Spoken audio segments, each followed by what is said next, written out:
मीरा की दोस्ती। मीरा एक सुंदर और निर्भीक लड़की थी जो एक अकेली जंगल में अपने माता पिता के साथ रहती थी। जंगल का वातावरण रहने वाली हर सुंदर दृश्यों से भरा हुआ था, हरियाली, ताजगी और सुंदरता।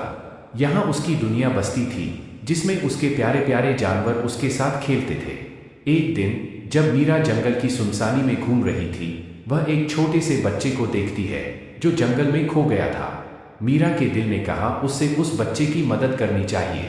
उसने तुरंत उस बच्चे को अपने साथ ले लिया और धीरे धीरे उससे दोस्ती की शुरुआत की। मीरा जानती थी छोटे बच्चों के साथ कैसे दोस्ती करनी है। बच्चा बताता है कि उसका नाम रवि है और वह भटक गया था क्योंकि उसके माता पिता एक तालाब के किनारे रहते हैं और उसका ध्यान भटक जाने के कारण वह खो गया है। मीरा ने उसे अपने घर ले जाने का निर्णय किया ताकि वह एक सुरक्षित स्थान पर रह सके। मीरा रवि को अपने साथ अपने घर ले गए। इसके बाद जंगल में एक नया सफल जीवन शुरू हुआ जिसमें रवि ने भी अपनी जगह पा ली और मीरा के दोस्ती ने उसका दिल जीत लिया। उन्होंने साथ में बहुत सी रोचक चीजें की, कहानियां सुनी और खेती बाड़ी में मिलकर काम किया। कुछ दिनों बाद मीरा के साथ मिलकर जंगल के सब जानवरों ने रवि के माता पिता का पता लगा लिया और उन्होंने देखा कि रवि के माता पिता भी रवि के लिए बहुत परेशान थे। और फिर कुछ ही दिनों में रवि वापस खुशी खुशी अपने घर चला गया और उनसे जंगल के जानवरों और मीरा को बार बार मिलते रहने के लिए कहा।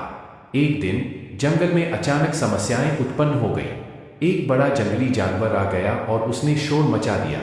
वह अन्य जानवरों को परेशान करने लगा और उनके साथ लड़ाइयाँ करने का कारण बना। मीरा ने देखा कि उसके प्यारे जानवरों को परेशानी में देखकर उसका दिल बहुत दुखी हुआ। मीरा ने निर्णय किया कि उसे उस जंगली जानवर को समझाना होगा कि वह इस जंगल का हिस्सा है और यहाँ के नियमों का पालन करना होगा। उसने रवि और अपने अन्य दोस्तों को भी संजीवनी बूटी की तरह मदद करने के लिए उत्साहित किया। मीरा और उसके दोस्तों ने जंगल में शांति बनाए रखने के लिए मिलकर मेहनत की और अपने अद्वितीय तरीके से उन्होंने उस जंगली जानवर को समझाया कि सभी को एक दूसरे के साथ शांति और समर्थन में रहना चाहिए। धीरे धीरे जंगल में फिर से हमेशा की तरह शांति और ताजगी की महक छाई और मीरा की देखभाल में जंगल वासियों ने अपने जीवन को पुनः बचाया। मीरा की दोस्ती इस कहानी से हमें यह सीखने को मिलता है कि समस्याएं हमेशा आती हैं, लेकिन हमें उनसे निपटने का तरीका सीखना चाहिए। मीरा ने अपने साथी जानवरों के साथ मिलकर न केवल जंगल की सुरक्षा बनाए रखी, बल्कि उन्होंने जंगल में एक सामंजस्य और सहयोगी समुदाय की भी स्थापना की।